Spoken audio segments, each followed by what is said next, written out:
খবরটি নিবেদন করছেন ব্যাটারি বাজার কৃষ্ণনগর নদিয়া। আপনারা দেখছেন ব্যাটারি বাজার Krishnanagar Nadia. Welcome to Battery Bazaar. We have everything you need. Battery বাজার সব ধরনের ব্যাটারির একমাত্র বিশ্বস্ত প্রতিষ্ঠান।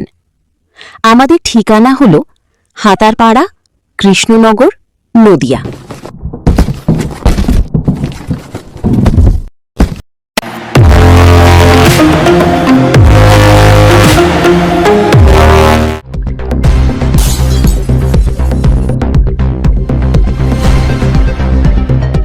শহরে আজ মমতা বন্দ্যোপাধ্যায়ের উপর প্রাক্তন মুখ্যমন্ত্রী, মহিলা মুখ্যমন্ত্রী, বিজেপি যে কুৎসিত আক্রমণটা করেছে, বড় বড় পাথর ছোঁড়া, অপমানজনক অশ্রাব্য ভাষা, তাতে দেখলাম ওই অকৃতজ্ঞ বালিশ চাটন ঋত বড় বড় কথা বলেছে যে 15 বছর ধরে কি হয়েছে।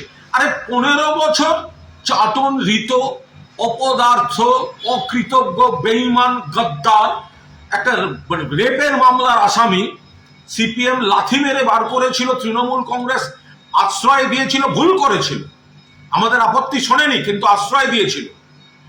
আজকে বলছে 15 বছর, তার মধ্যে তুমি 7-8 বছর কি করেছো? তোমাকে তো সিপিএম লাথি মেরে তাড়াবার পর মমতা বন্দ্যোপাধ্যায়, তৃণমূল কংগ্রেস এবং অভিষেক বন্দ্যোপাধ্যায় না থাকলে তোমাকে তো খুঁজে পাওয়া যেত না। তারপরে কোন কমিটি, তার সবেতন চেয়ারম্যান, তারপরে রাজ্যসভা, তারপর আইএনটিটিউসির রাজ্য সভাপতি, তারপরে এবারে টিকিট, তৃণমূলের প্রতীক মমতাদির ছবি ভুলে গেলে?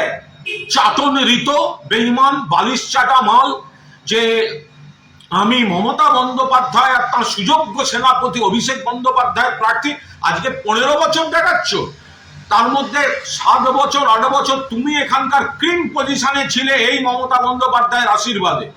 তারপরে বলতে লজ্জা করছে না? রাজনীতিতে মত পার্থক্য হয়, অনেক কিছু হতে পারে, কিন্তু এইরকম বালিশ চাটা বেঈমান, যে ওখানে বালুরঘাট থানার কেস এখন কি অবস্থায় আছে আমি জানি না, সংশ্লিষ্ট অভিযোগকারিনী তিনি কি অবস্থায় আছেন আমি তাও জানি না, কিন্তু তখন সিপিএম যখন ওকে বহিষ্কার করেছিল, একদম রেপের মামলার কার্যত আসামি, এবং ব্যাংক ট্রানজাকশন ছিল, মুখ বোঝাতে টাকা দেয়া, সেই এফআইআর এর পর যারা তোমাকে বাঁচিয়েছিল, আজকে বড় বড় কথা, বিজেপির দালালি করা, বিজেপি চাটতে বালিশ চেটেছে, সিপিএম চেটেছে, তৃণমূল চেটেছে, এখন বিজেপি চাটতে গেছে। চাটন ঋত, নির্লজ্জ, বেহায়া। এক বাক্যে যারা মমতা বন্দ্যোপাধ্যায়ের উপর হামলার ঘটনার নিন্দা না করবে, তৃণমূলের সিম্বলে জেতা, তাদের গায়ে রক্ত বিশ্বাসঘাতকের রক্ত।